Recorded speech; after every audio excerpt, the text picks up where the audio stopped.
everybody, and welcome to the Brands Hatch Indy circuit in the southeast of England for a historic event, the first ever BRSCC Clubsport Trophy race, this brand new initiative from the BRSCC, which has already captured the imagination of club races the length and breadth of the country, with 34 cars about to do battle for 45 minutes. Aidan Hill starts from pole position in the Mazda MX-5. He shared with Paul Sheard, whilst Bruce Winfield heads a sea of Honda Civics on row number 1. Leon Shepherd and Jason Ballantyne are next, then Stuart Donovan and David Buki, Petri Jokinen and Steve Griffiths with the fourth row together. As you can see, it's a big grid and a varied grid as well. We've got Mazdas, Hondas, Minis, Alfa Romeos, Porsches, Fords, you name it, it's probably on this grid. And over the course of the next 45 minutes, we'll try and show you as much of that variety as we can, because there's plenty to watch. Multi-class racing as well, so everybody has something to race for, and we're guaranteed to see activity up and down this big grid.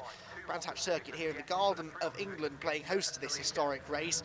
A well-watered garden it is at the moment. It's been drizzling pretty much non-stop all afternoon, so it's a damp and greasy circuit that welcomes the drivers for this 45-minute encounter. On board with Luke Handley then in his Honda Civic EP3. He starts the race from just outside the top 10, 11th on the grid for Luke. Honda Civic's front-wheel drive, we've got Ginetta there in front of us, rear-wheel drive cars. All of these cars will have various strengths and weaknesses. It'll be fascinating to see who comes out on top after 45 minutes of racing, which is about to get underway then with Aidan Hills and Bruce Winfield on the front row of the grid together. The Mazda MX-5 scrabbling for grip will just about hold the lead towards turn number 1. Jason Ballantyne's had a slow start though in the orange number 22 Honda Civic, and he's already slipping down towards the tail end of the top 10. Hills will lead on board with Phil Adcock though, as the Ginetta in front of us sadly slows immediately. That's Steve Griffith in the Ginetta G20. Sadly his race doesn't even last as long as the first corner, Paddock Hill Bend. Top of the hill at Druids though, it is Hills that leads the way.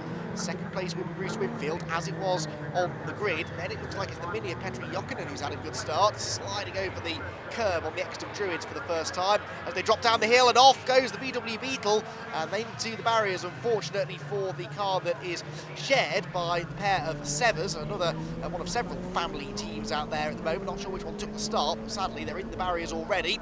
David Buki's been off in front of us as well. That was on board with Luke Handley, so it's been a lively start, as we sort of expected, with 34 cars, or 33 I suppose, with the demise of the Ginetta piling into Paddock Hill Bend together in damp and greasy conditions, and they're not fully wet conditions. It's that horrible intermediate stage where no one really knows where the grip is, or indeed how much of it they've got, and that means this is a real voyage into the unknown for these drivers, many of whom race in other BRSCC championships, but who haven't necessarily raced with each other together either, so that's another unknown element in this race.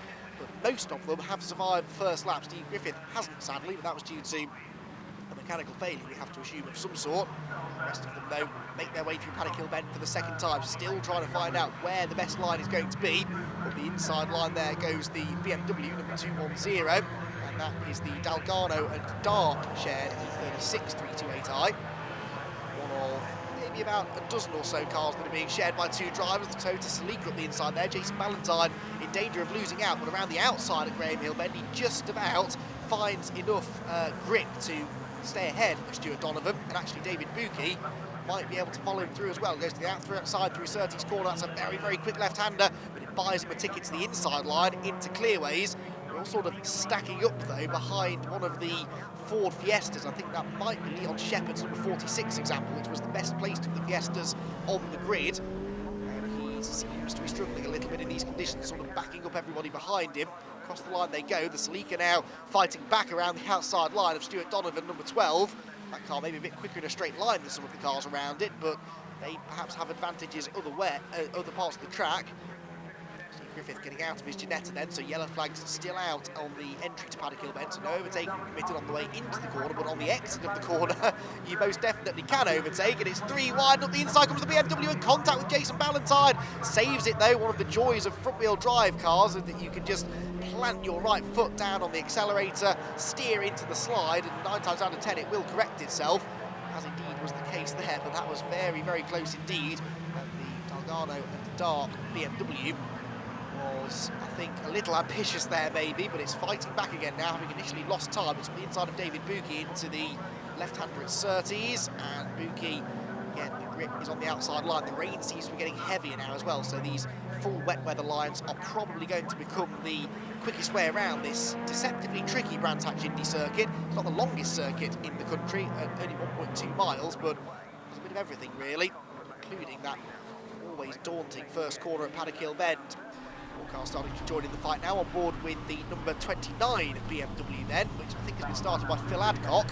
This is the car that he races in the BMW Compact Cup, the BRSCC's most successful championships. Oh, and off goes the Sleeker into the gravel trap for Stuart Donovan. Now, thankfully, he didn't go very far in it, because the gravel is wet and compacted, it didn't bury the car straight away, so he was able to rejoin. It's been an eventful first few laps for that Toyota, which is now a little dirtier than it was at the start of the race, but no real damage done. Joined just behind one of the Alfa Romeo 156s, which there are a couple entered into the race. Now on board with Darren Chatt and Kevin Fulbrook Mini. Coming on the inside, or trying to into Druids Corner, is the little Peugeot number 95 of Andrew Mitchell, the Peugeot 306, and I think he made that move stick at the top of the hill. This battle's still raging. That's an action replay of a lap ago, isn't it, with David Buki around the outside at Surtees, fending off the Dalgarno and Dark BMW. Now tries to use its rear-wheel drive traction out of the corner. Again, one of the fascinations here is the front-wheel drive versus rear-wheel drive battle. Rear-wheel drive cars, in theory, have better traction, but sometimes struggle in these intermediate conditions. But that car, when it's not driving into the side of Civics, is driving past them pretty quickly, you can see, because that's another place gain now for the black BMW. Into Paddock Hill Bend. Just sort of fishing around for the grip over the curb if you're really brave on the inside. You want to stay away from that curb on the exit, though. That painted surface will be like ice in these conditions. So next target for the BMW then appears to be the Ford Fiesta, and I think it's going to make fairly light work of it as they come out of Druid. Big slide though. Will that allow the 46 car to stay ahead? Yes, it will, for the time being at least, but there's a sense of inevitability about this, isn't there? Will not Leon Shepherd's going to be able to hang on for much longer? I don't know. Into Surtees, the BMW's back on the inside, and slithers its way through. I think Leon Shepherd sensibly realised that right now he was not in the quicker of those two cars, but then the BMW struggling to stop into clearways. It's out a bit wide, but that should work out okay on the exit of the corner. Should be good variety. I told you there'd be variety. There is the Ford, the number 31 car, the Ford Sierra, shared between Lilly and Tucker. And heads now down to the first corner of Paddock Hill Bend with opportunity maybe to start making a few more places up. Right hander they go. Back down the hill, that lunge downhill, the world just drops away at your feet. Keith Isett and Kevin Fulbrook driven Mini Cooper S now joining in the fun as well. There it is around the outside. Ahead of us is David Buki, and trying to get past us was the Mini, which hasn't succeeded in doing so just yet. David Buki though is up the inside of Leon Shepherd and will move ahead of the car that started third on the grid, but qualifying earlier on this morning took place in dry conditions. It is now, as you can see, not dry, and so that's leading to a bit of a shuffling of the order. Actually, some cars will naturally have a better setup in the dry. Shorter wheelbase cars in particular will probably struggle in the wet because they don't have the same sort of stability. That's why the Civics, with a slightly longer wheelbase than the Ford Fiesta, appear to have the edge, but Leon is trying his best to fight back here through clearways. Onto the straight, the extra traction for the Honda Civic of David Buki will keep him ahead. David, a front runner in the Civic Cup. Moment at least, appears to have the better of Leon, who's going back on the inside though into Paddock Hill Bend. Fascinating racing this. Back on board with Luke Handley. Around goes one of the BMWs though, or half spin anyway, coming out of Druids Corner. Very easy to do that. That's the number 98 example, unfortunately, has gone around, which is another car being shared by two drivers, Vickers and Daly, the BMW Compact, which still hasn't quite found its way back onto the road. So it does now bounce its way back on, and already actually going a lap down to some of the front-running cars. This is some more of the battling going on a bit further behind now. That looks like Stuart Jeffcoat in the yellow Porsche, trying to get on the inside of one of several Aston X5s. That appears to be the 37 car, which is driven by Scott Ferguson in this race, but is actually driven by Tim Dorr, usually, in the BRSCC's Mazda MX-5 Championship. Suzuki Swift behind, of Craig Robertson. also trying to get in the action. So in this little group alone, Alfa Romeo, Mini, Ford Focus, Mazda MX-5, Porsche 911, Swift, and then the Morgan comes up the inside as well, just to add a bit of extra. That's the Morgan +4 Clubsport for 61, which is doing its best to join in. That car several decades older than most of the cars it's racing with, but lying that relative age with some decent speed actually, but also a fairly valuable car, I'd imagine. So in these conditions in particular, caution may be the best policy. The Suzuki Swift, and I'm racking my brains, but I can't think of an example where I've seen a Morgan +4 racing a Suzuki Swift, so that's something new. On board again now as we go up the hill into the left-hander at Surtees, and trying to turn into clearways. That's a very, very tricky corner at the best of times. And on the exit of the corner, the rear end wants to swap ends. This is the Delgado and Dark BMW again, trying to continue its progress now forward, the 210 car. 36 to the outside now, into Paddock Hill Bend, late on the brakes, turns in. Oh, it doesn't turn in, they go straight on and bang into the wall. Oh no, that was a big accident, and a strange one as well. The car just suddenly didn't seem to turn. Now, it was understeering at the previous corner, but I put that down just to the tricky conditions, but that looked like something broke to me. But either way, that was a big hit. Good to see the driver's okay, but that may require a safety car to get the car out of the way. Which means these battles may be put on ice momentarily. On board with Luke Handley now then, as he tries to wriggle his way up the inside of the Severs Beetle. Look at this though, this is all, well not all for position, one or two of these cars are a lap down, see, but of course that's another element of endurance racing, especially multi-class endurance racing. You're always going to have to deal with the traffic, and at some point that will help you, and at other points it will hurt you. Luke Handley sends it up the inside of Leon Shepherd into Surtees.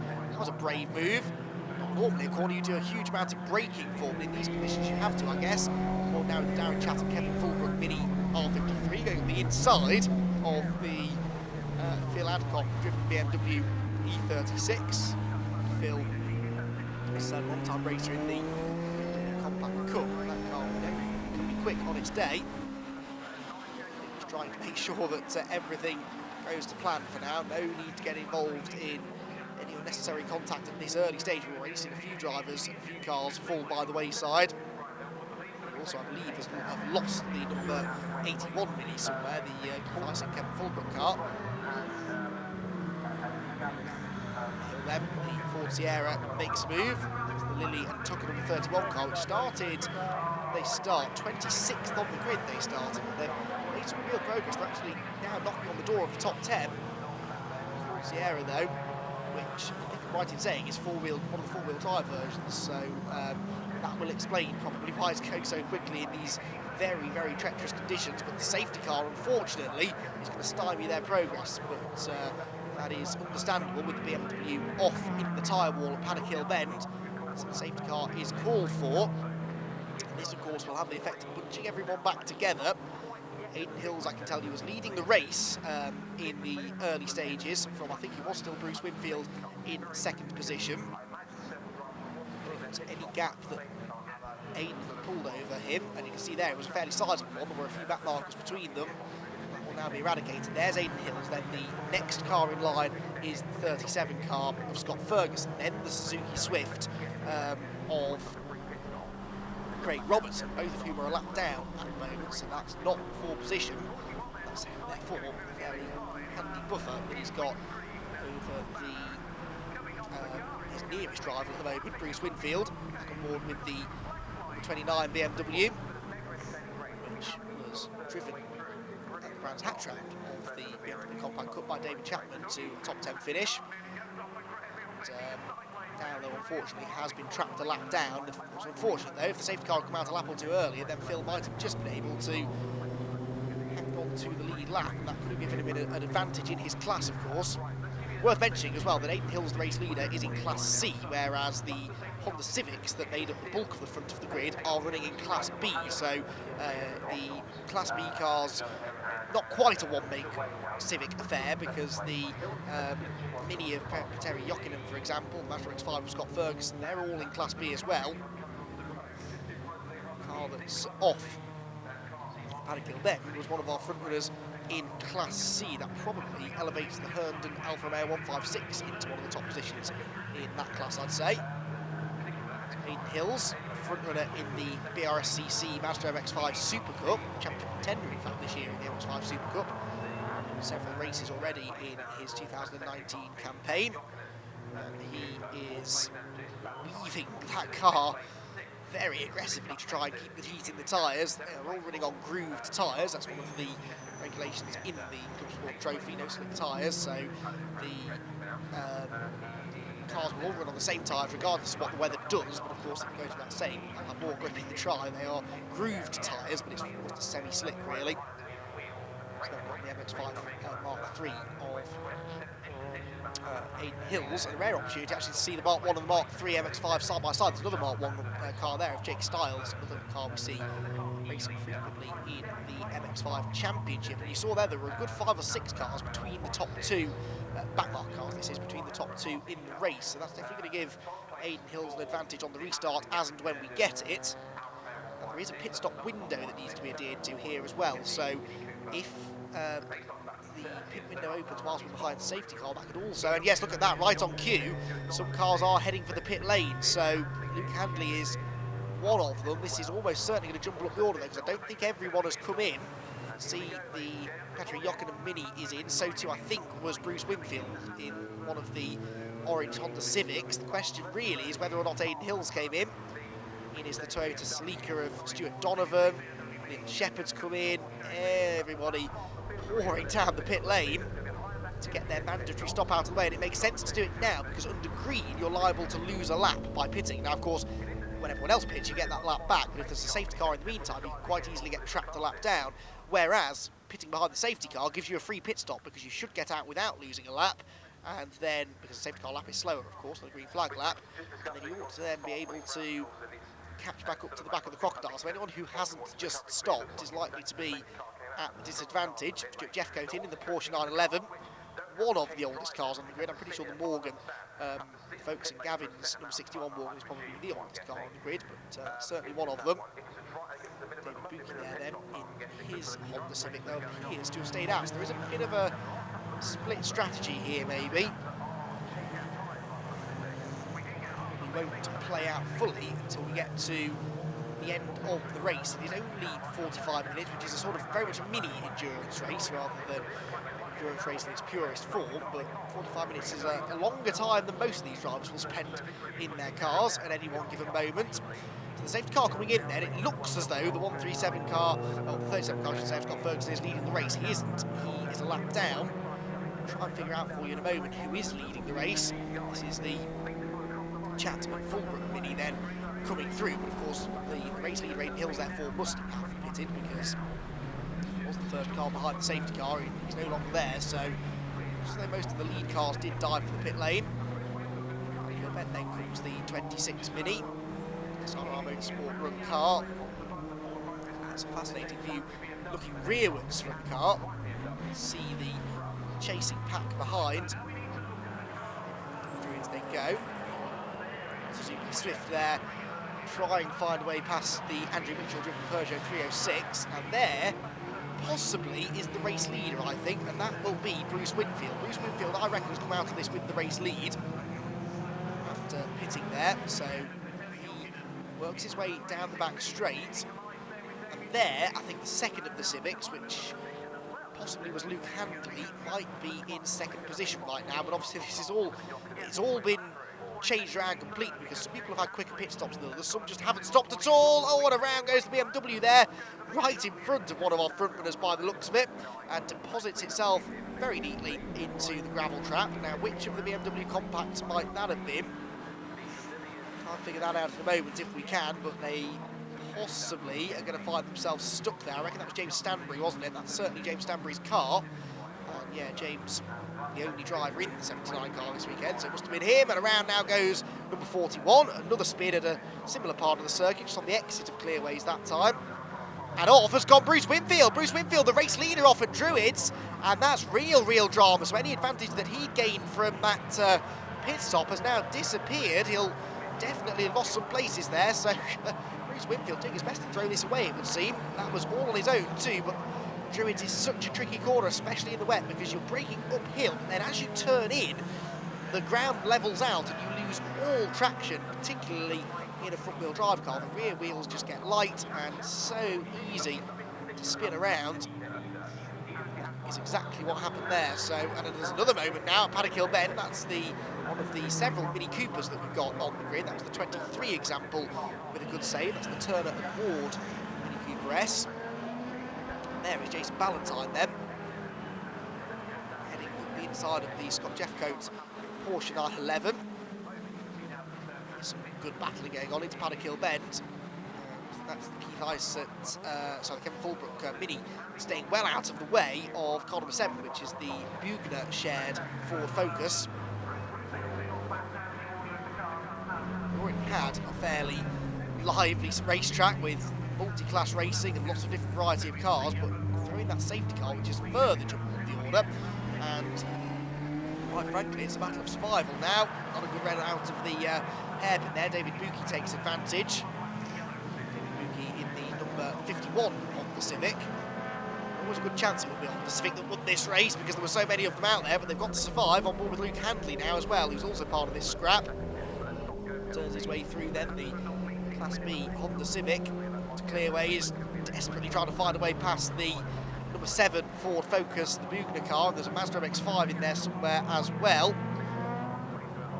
Wasn't exactly leaping out of the way. That's the Luke Such Mazda MX-5. Then again, he races in the MX-5 Championship. A couple of cars diving for the pit lane then after flag conditions, which is an interesting tactic. And there's a car off. Oh, and it's the 37 car, isn't it, of Scott Ferguson, I think, that's gone off there. And into the pit lane comes the Darren Chatham Kevin Fulbrook Mini. This looks like it's a scheduled stop. The belt's being undone. Car in neutral. Jumping out. Driver change will take place eventually. This all has to be done.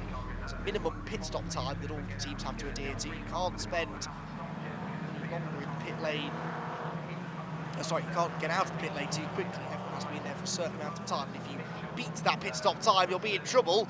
And yet again, just as cars are pitting, the safety car comes out because of this car that's stranded at the first corner. That is, sorry, that's the 137, which is the Tim Dorr car. The car he shares with Aaron Dinapola. In my defence, the 37 Scott Ferguson car is exactly the same colour, and there's only one number difference. We couldn't see the numbers from that shot, but yeah, that is the 137 car then that's deposited itself into the gravel trap. So yet again, we get a safety car period. Now, this is going to further confuse things, although I think most cars have now made a pit stop, in fairness. There's the safety car then, waiting to join the track, and it's a job for the race director actually to tell the safety car driver when to enter the fray, because they've got to try and pick up the race leader if they can.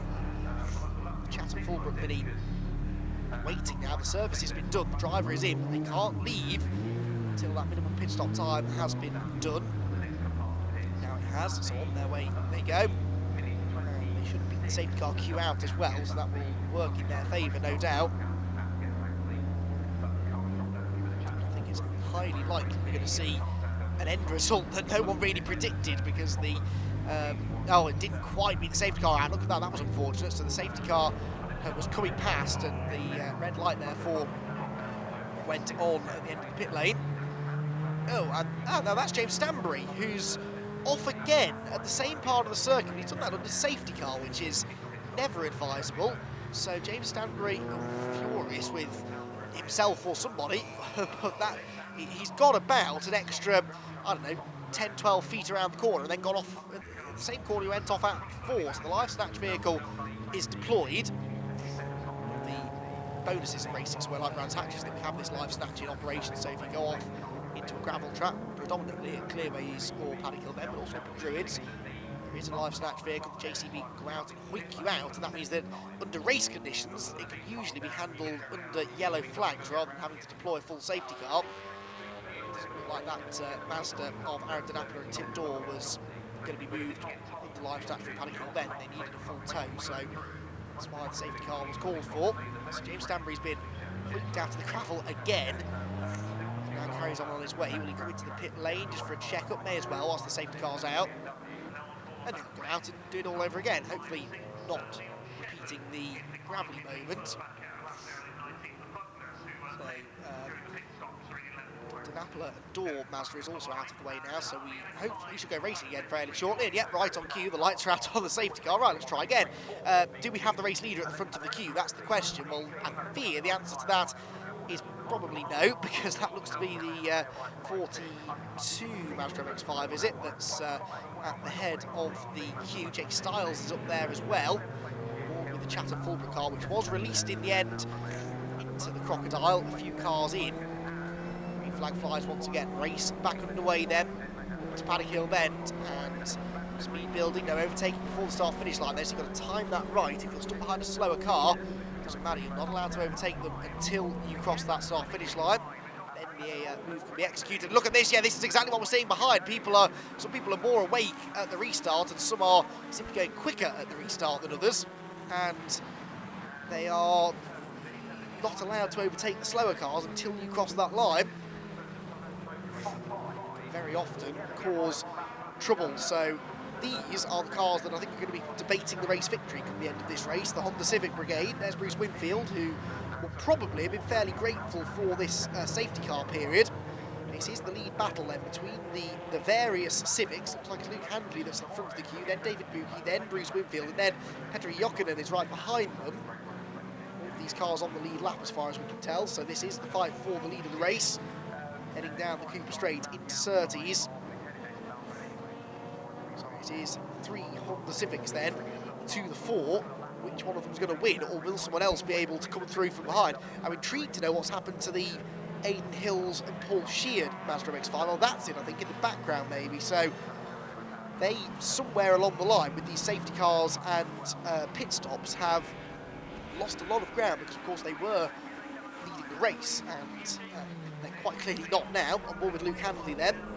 It's a rare sight, a clear road in front of him, more or less. There are a couple of cars in the distance that he's about to catch, but for the time being he's got a couple of corners to go as hard as he can, as hard as the grip levels will allow. I don't think it's raining anymore though, so if it is, not raining very heavily, so the track won't be getting any wetter.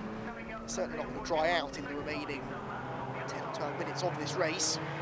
Jokinen there has Sheard closing in, so Paul Sheard has taken over the Mazda MX-5 for this second stint of the race. The number 18 car is likely to be on a mission here. He gets a good run on Jokinen, dives to the inside, and that was a fairly easy move in the end.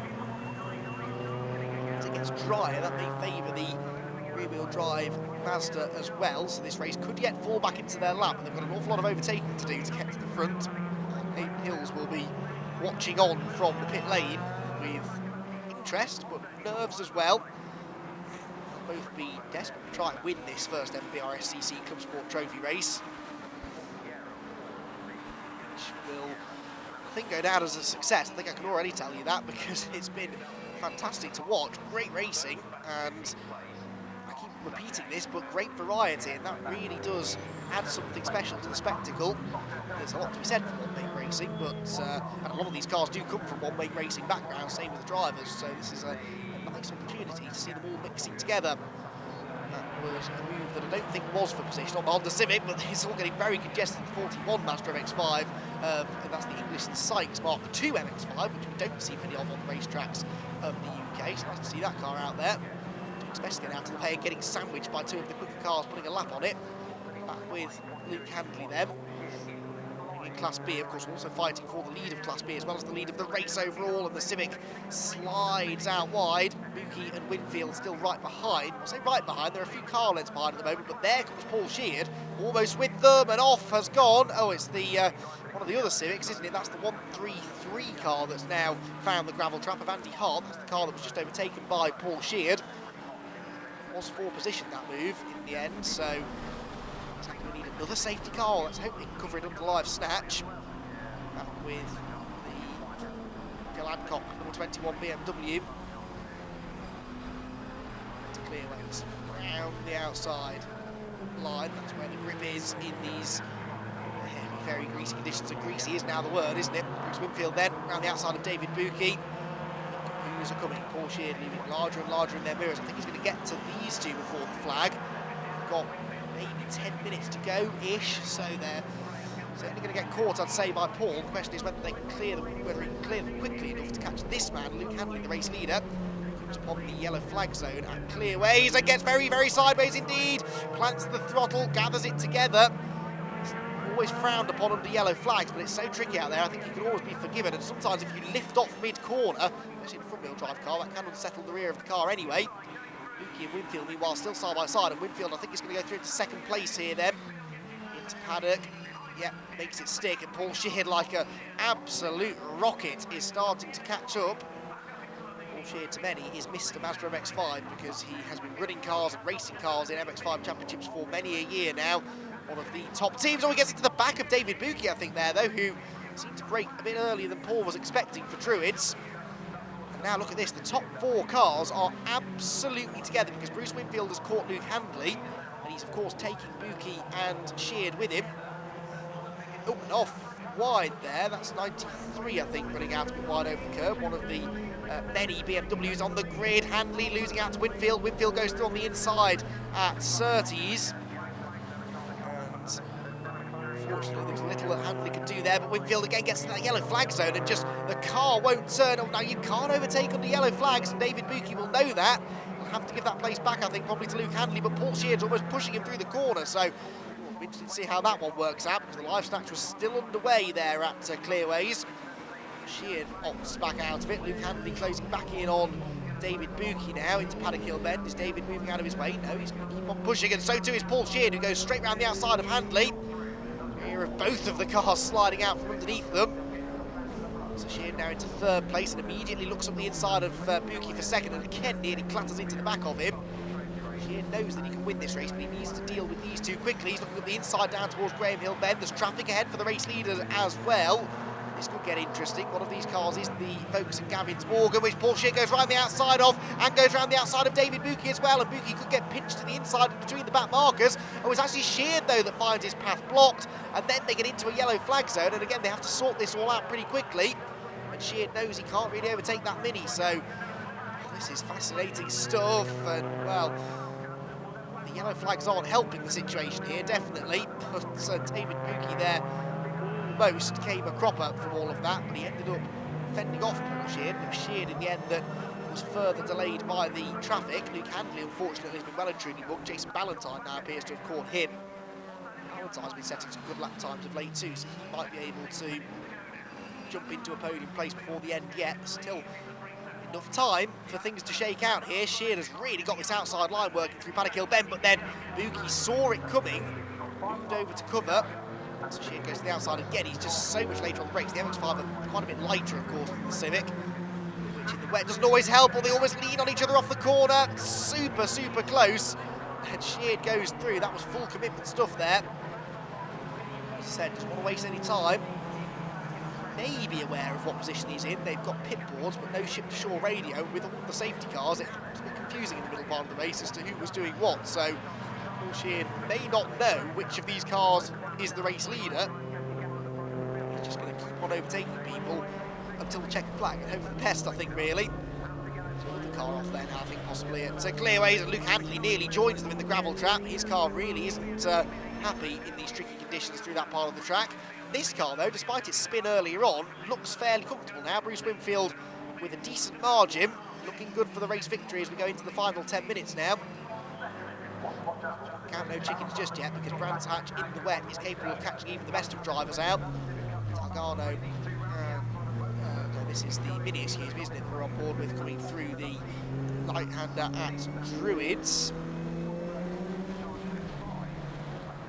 Yep, it's the 26 car of Isett and Fulbrook then that goes a lap down, another lap down, I should say, to Bruce Winfield. 26 car currently running in about 18th place, and now 2 laps down. Comes Winfield, headlights ablaze so as to notify the back markers of his presence. He's got gravel on the track at Clearways, so that's probably what's catching people out, because that's right on the wet racing line around the outside of the corner. So if you go out there to try and find some grip, you're going to be rather shocked, I think, to see just how little there is with that gravel scattered across the track. Now, Paul Sheard comes across the line, and he's catching the leader. Whether it's going to be by enough, I don't know. At this rate, probably not. But if there is even a glimmer of hope, he's going to go for it. This is the next car that will go a lap down to Paul Sheard. He may just appear to our right-hand side. There he does. Super late on the brakes. If you can ever get to the Civic of Winfield, I would imagine under-braking into Druids is possibly going to be his best opportunity, because that Master is super quick through paddock. Really good on the brakes through Druids, gets rather held up there though by the number 7 Ford Focus, that's the Bugner car, which is running in 12th place at the moment.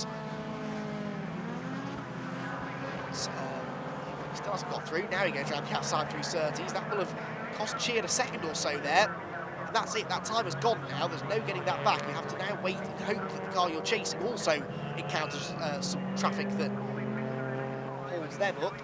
And in fairness to the back markers, there's nothing really they can do. They're minding their own business and running their own race. Sometimes they can't just disappear. They have to turn into the corner at some point, and it's one of the fascinations of this multi-class longer distance racing. Again then into Druids, one back marker at all times. It seems to be separating these two. The Area Motorsport Run Ford, Honda Civic, excuse me, Bruce Winfield still leading the way. There we go, back on board with the 26 Mini. And again, that brilliant rearward facing shot of the cars behind as they jockey for position. Sun trying to break free now, and another one of the MX-5s gets in the way. That's the Mark II 119 car of Nick Glover, who, again, what could he do there? He couldn't just vanish, but Sheard was carrying so much more speed off the corner that they almost met in the middle. Now another one of the MX-5s, that's either the 37 or the 137. I'm not going to try to identify them again because they are almost identical, but one of those about to go a lap down to the race leader. Oof, big twitch there coming out of the corner. The rear-wheel drive car's struggling a lot now for traction out to the corners, but not struggling for pace is that Mark II MX-5 of Nick Glover. Listed as a Mark 2.5, so I presume it's a modified Mark II. Oh, sideways, that's Ballantyne. That's Jason Ballantyne, who's chasing down the race leaders as well. He's lapping, he's got past David Buki now. Look, there is the white and blue Honda Civic, so that, by my reckoning, puts Ballantyne into third, so he is actually on the podium now. Luke Handley behind, we're on board with now, is running in 5th position, despite his various wayward moments. Across this Ford Focus again, which he dives on the inside of into Graham Hill Bend. You can see how much tighter the line is, though, especially in the wet. You really have to back off in that instance. To clearways become them. Race leader out wide, so too Paul Sheard. They're starting to clear some of that gravel now, but it's still treacherous out there. The rain's returning with a bit of a vengeance as well now, so we're building up to a real grandstand finish here because Paul Sheard is continuing to lap a little bit closer than Bruce Winfield. The trouble is he's only got 1.2 miles left to try and catch him. One more lap to go, and there is the gap between first and second. Well, if Paul Sheard can get there, he will have a go. I've no doubt about it, but I would be surprised in a way if he does get there, because he's been taking tenths out of Winfield per lap rather than second, but he seemed to take almost a full second out of him there going into Druids corner, and look, he's right with him now, so just over half a lap to go, and can Paul Sheard do this? The Morgan needs to get out of the way, and it does. Sees the race leader coming. Paul Sheard equally knew he had to get up the inside as well there. Looks to the outside line, trying to find the traction out of Graham Hill Bend. Half a lap to go, and we couldn't have scripted a better finish than this. Can Paul Sheard get there? I think he's just going to run out of time. Another lap, and Bruce Winfield would have really had to work hard for this. As it is, there are a few car lengths between them. Turning into Clearways corner, the Honda turns in and gets sideways. He's on the gravel. Oh, he's lost it. Oh, Bruce Winfield almost collects Paul Sheard, who goes through to take the lead of the race on the final corner. Would you believe it? Paul Sheard and Aidan Hills are going to come through and win the first ever BRSCC Clubsport Trophy race in the most dramatic of fashions, forcing the error out of Bruce Winfield at the very last corner. I made the point that gravel was making life tricky up there, and because he ran wide, as he was trying to save the first line, he hit the gravel, and that was dramatic stuff indeed. And in the end, they win by nearly 3 seconds. Winfield is second, and Ballantyne third, with Buki and Handley rounding out the top 5. Petri Jokinen was 6th. 7th place went the way of Martin Parsons, Alfa Romeo. You can see the class winners as well listed there with little checkered flags in. One class even by Mike Dover, for example, in their BMW Compact. What a race that was, though. Fantastic stuff. Really right the way from start to finish, with all of the jockeying position earlier on. It had a bit of strategy in there, safety cars, and of course, that finish, and we'll be talking about that finish for quite some time. I think a few cars didn't get to the end, unfortunately, as to be expected, I guess, including Steve Griffith, who didn't even reach the first corner, which was a shame. But what a race, what a finish, and what an idea this Clubsport Trophy is. It really seems to have caught people's attention.